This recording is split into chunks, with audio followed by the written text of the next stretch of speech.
प्यार पाना कोई आसान काम भी नहीं है और बहुत आसान काम भी है।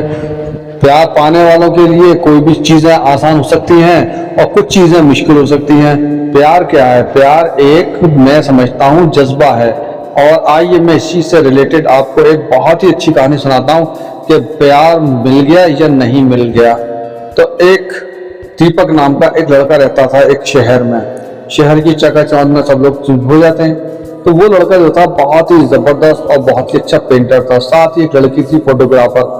वो इतने अच्छे फोटो खींचा करती थी और कला प्रेमियों को बड़ा पसंद किया करती थी। जो भी कला प्रेमी होते थे वो उसके दिल पे दिलो दिमाग पे छाए रहते थे। वो हर प्रेमी हर कला वाले को बहुत ही दिलचस्पी के साथ उसके साथ इंटरेस्ट दिखाया करती थी। इधर एक लड़का था सिद्धार्थ, जिसके साथ ये जो लड़की जो थी दीपा, ये जो है सिद्धार्थ से बहुत प्यार करती थी और इनका बहुत पहले रिश्ता हो चुका था। और ये लोग बड़ा लाइफ को एंजॉय करते थे और अपनी लाइफ बड़ी अच्छे से बिताया करते थे और आपस में एक दूसरे से अपनी बातों को शेयर भी करते थे। एक दिन ऐसा हुआ कि ये दोनों जो है कहीं घूमने गए, कई जगह जगह जाते थे, क्लब जाते थे, हर जगह अपने अपनी बातों को शेयर करते थे और बताते थे। एक दिन इत्तेफाक ऐसा हुआ कि जो है एक जो दीपक नाम का जो लड़का था उसने अपनी एक आर्ट गैलरी की एक एग्जीबिशन उसने लगाई, क्योंकि वो एक चित्रकार था। बहुत अच्छे बहुत ही ज़बरदस्त चित्र बनाया करता था। तो वो गंभीर भी काफ़ी था। जब उसने देखा कि बहुत अच्छे चित्र जो बना रहा है तो वो अपने चित्र को सोचता था मेरे चित्र बहुत अच्छे, मैं एक अच्छा कलाकार भी हूँ। और जो भी उसके चित्र देखता था, जो उसकी पिक्चर्स देखता था, वो उनसे बड़ा इम्प्रेस हो जाता था। एक दिन दीपा ने क्या किया, उसकी गैलरी में पहुंच गई और उसने जाकर क्या देखा, अरे बाप रे क्या ज़बरदस्त चित्र बने हुए थे, क्या ज़बरदस्त फोटोग्राफ्स थे और क्या उसने पेंटिंग में अपना जादूगरी दिखाई थी। और इस लेवल की जादूगरी दिखाई थी देखने वाला देखता रह जाए। और वो जो है जब उसके वहाँ पर जो है वो दीपा लड़की जो है जब वहाँ पर आई तो देखा कि वो तो उससे बड़ी। कुछ दिनों बाद गीता ने उसकी चित्र की बड़ी तारीफ करी और करने के बाद दोनों आपस में एक दूसरे के साथ मिलने लगे, दोनों में मुलाकातें होने लगी, दोनों घूमने लगे, सैर करने लगे, कभी समंदर के किनारे बैठने लगे, कभी अपनी बातें एक तरह से शेयर करने लगे और दोनों में बहुत ही करीब वाला मामला आने लगा। लेकिन को ये बात बिल्कुल क्लियर पता थी कि इसका कहीं ना कहीं किसी से एंगेज है, फिर भी सिद्धार्थ उसके साथ लगा रहता, बड़ा गंभीर था। एक दिन बारिश हो रही थी, उसने उसकी बड़ी तारीफ करी और बारिश के नाम को तो उसको याद करने का सिंबल बताया कि जब बारिश होती है और ये लम्हे मैं नहीं भूल पाऊंगा, तुम्हारे साथ रहूंगा।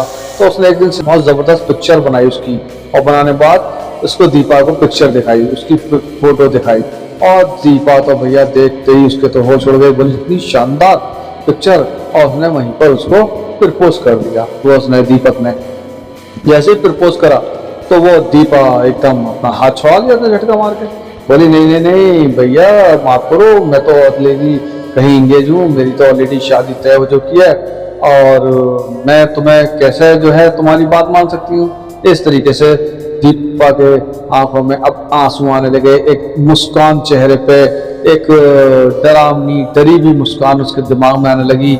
उसको दिमाग में ये सोचने लगी वो कि ये जो दीपक है गलत फहमी का कहीं शिकार तो नहीं हो गया है, कहीं इसने जो है मेरे को गलत तो नहीं समझ लिया, मेरे दिमाग में तो कहीं ऐसी बात भी नहीं थी, क्योंकि मुझे तो इतना पता है प्यार तो एक से ही होता है और प्यार मैं सिद्धार्थ से करती हूँ। सिद्धार्थ भले जो है बिजी रहता हो, भले बिजी अपने बिजनेस शेड्यूल में बिजी रहता हो, लेकिन मेरी छोटी छोटी बातों का सिद्धार्थ बहुत ख्याल रखता है, मुझे बहुत प्यार देता है और मुझे जितना सम्मान सिद्धार्थ देता है इतना सम्मान तो मुझे कहीं मिलता भी नहीं है। और मैं सिद्धार्थ के साथ मुझे लगता है मेरी लाइफ बहुत अच्छी बीतेगी। ये अपने दिमाग में सोचती है और सोचते सोचते वो जो है डायरेक्ट दीपक से कहती है, दीपक देखो तुम मेरे एक अच्छे फ्रेंड हो, अच्छे दोस्त हो, अच्छी बात है, लेकिन प्यार एक ही बार होता है जिंदगी में, सबसे नहीं होता है और मुझे लगता है मैं तुम्हारे साथ खुश नहीं रह पाऊंगी, इसलिए प्लीज मेरा हाथ छोड़ो और आप अपनी जिंदगी में अपने तरीके से जियो। तो सिद्धार्थ की ये बात सुनकर बड़ा खुश होता है, कहता है तुमने मुझे सच बताया, मुझे अच्छा लगा, लेकिन मैं तुम्हारी जिंदगी में कभी भी तुम्हें मैं डिस्टर्ब नहीं करूंगा, क्योंकि मैं चाहता हूं कि तुम खुश रहो, लेकिन ये ध्यान रखना मैं तुम्हारे को कभी भूल नहीं पाऊंगा। इधर दीपा क्या करती है, अपनी शादी की तैयारियां शुरू करती है और सिद्धार्थ से उसकी शादी हो जाती है। ये सब लोग अपनी शादी के एल्बम देखते हैं, बड़े खुश होते हैं। और एक दिन क्या होता है, शादी करने के बाद अचानक से दीपा अपनी विंडो के आम के पास खड़ी होती है। जब बाहर देखती है तो बारिश हो रही होती है। वही बारिश का सीन बिंदु दीपा को याद आ जाता है कि इस वक्त मुझे दीपक याद कर रहा होगा, मेरी पिक्चर देख रहा होगा, मेरी तस्वीर जो उसने बनाई थी और उसे देख देख के मेरे बारे में सोच रहा होगा। दीपा को उसको जो है यही सोचती रही। दीपा का क्या हुआ, दीपा लेकिन अपने दिमाग में उसने सिद्धार्थ को इतने अच्छे से बसा लिया था कि वो उसके दिमाग से निकलता नहीं था। हाँ, ये बात जरूर थी, इन दोनों का रिश्ता बड़ा पाक दामनी का रिश्ता था, बड़े पाक रिश्ते थे और किसी भी तरह से दोनों एक दूसरे को गलत इनके रिलेशंस नहीं थे। और सिद्धार्थ के साथ वो अपना बड़ी ईमानदारी के साथ अपना हस्बैंड का रोल निभाया करती थी और दीपा उसके ख्यालों में खोकर अपनी बातों सोचती थी। सिद्धार्थ दीपक कितना अच्छा लगा था, मेरे से कितना प्यार करता था, कितना बड़ा जबरदस्त आर्टिस्ट था, मेरी पिक्चर वैसी बना दिया करता था।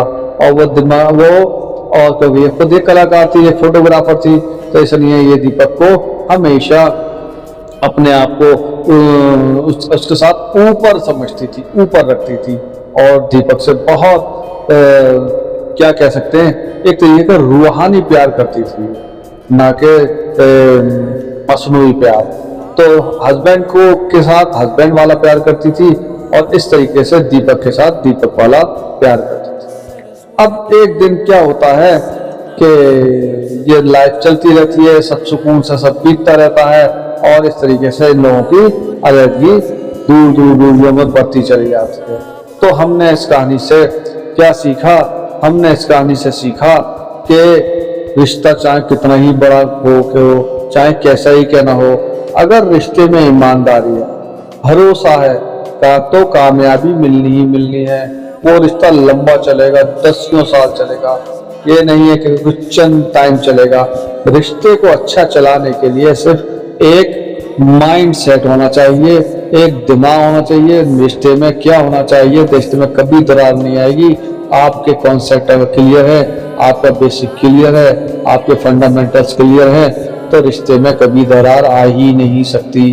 यही बात दीपा के दिमाग में थी कि वो बिल्कुल अपने हस्बैंड को लेके क्लियर थी कि मैं शादी करूंगी तो सिद्धार्थ से करूंगी और सिद्धार्थ के साथ रहकर ही मेरी जिंदगी सफल हो सकती है, वरना मैं परेशान रहूंगी। इसीलिए उसने दीपक को साफ साफ क्लियर बताया, देखो दीपक, तुम्हारा मेरा रास्ता अलग अलग है, वो बात अलग है। तुम्हारे जहन में मैं कैसे कि मेरी ये ऐसी कौन सी गलती मैंने कर दी कि तुम मेरी करीब बैठने को, बात करने को, मेरे शोल्डर पे हाथ रखने को गलत समझ गए। लेकिन मैं जो हूँ सिद्धार्थ से ही शादी करूंगी। और उसने सिद्धार्थ से शादी करी और उनका रिश्ता चला और बहुत लंबा रिश्ता चला। और तो इस तरह से हमें ये कहानी ये सिखाती है कि कभी भी हमें अपने जीवन साथी के साथ गद्दारी नहीं करनी चाहिए। जो आपने फैसला ले लिया है तो वो आपका फाइनल फैसला होना चाहिए। तो मैं डॉक्टर काशिफ, आप जानते हैं मेरे चैनल का नाम डॉक्टर काशिफ ऑनलाइन है। तो प्लीज़ आपको ये कहानी कैसी लगी, ये कॉन्सेप्ट कैसा लगा, मुझे लगता है आपको मेरी ये कहानी बहुत पसंद आई होगी, बहुत पसंद आई होगी।